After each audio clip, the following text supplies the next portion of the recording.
4 millennia ago, in the birthplace of civilization, the mighty King Gilgamesh ruled from the high walls of grand city of Uruk. No other man-built city was greater. Is it here that the epic tale of Gilgamesh begins? Gilgamesh, blessed with the strength of a god and the blood of a mortal, built the great walls of Uruk to protect his people from external threats.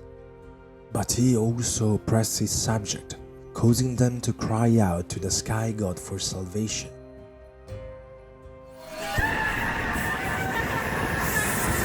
The god of the heavens responded to his devotees' sorrow by creating the beastman Enkidu to fight back the king of Uruk. And so the fierce warrior Enkidu began to attack the shepherds, slaughtering their livestock and leaving them without sustenance. The complaints reached Gilgamesh's ears, and the great king sent Shamhat, a temple harlot, to tame Enkidu and teach him wisdom through seduction.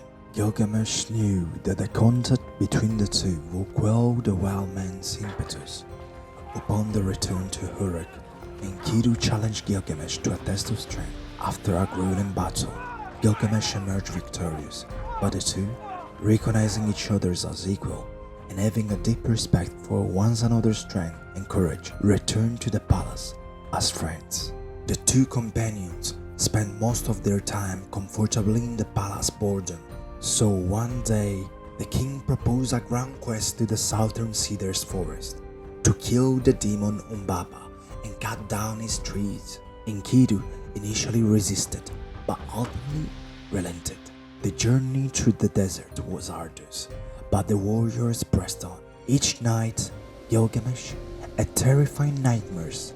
In the first, he saw Enkidu motionless in bed. In the second, he saw a giant made of stones with its huge hand wrapped around his waist. In the cedar forest, they encountered the monstrous Umbaba.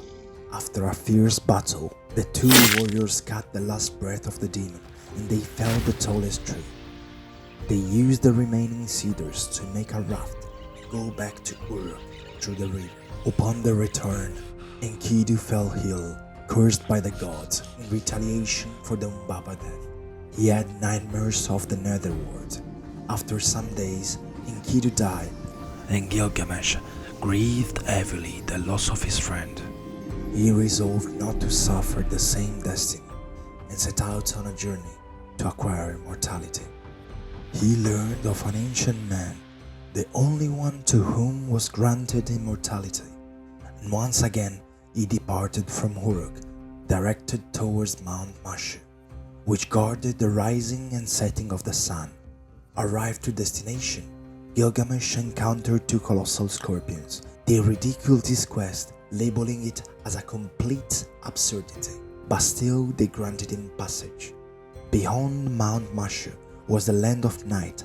A dark tunnel passed through the sun.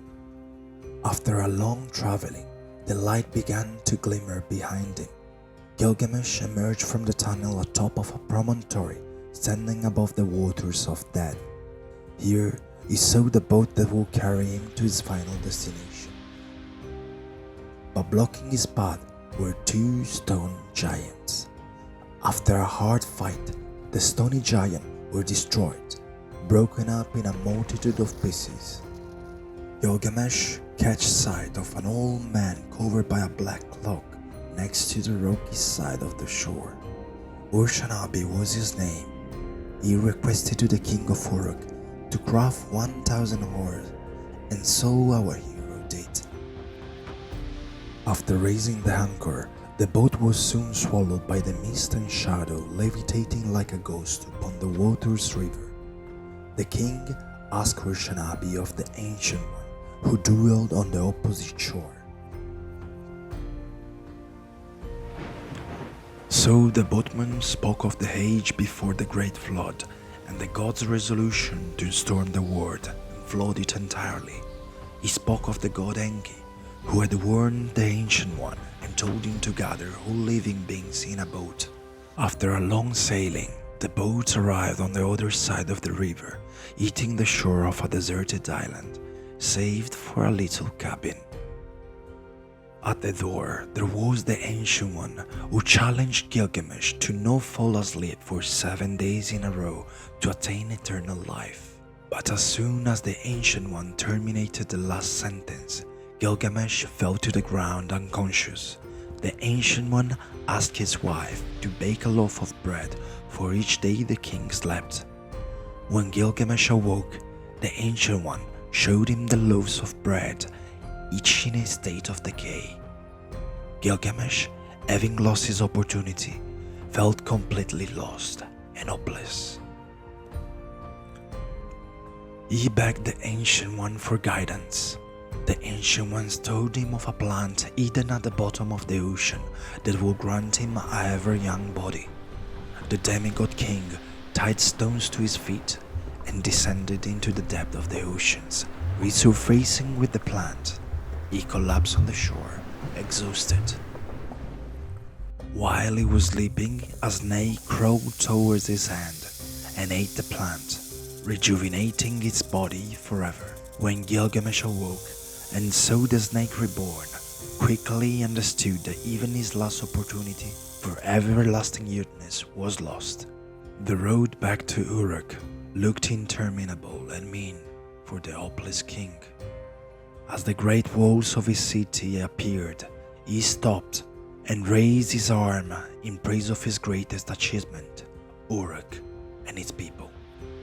Finally understanding the meaning of life, Gilgamesh stopped chasing an impossible happiness, and so he ruled his city fairly and peacefully.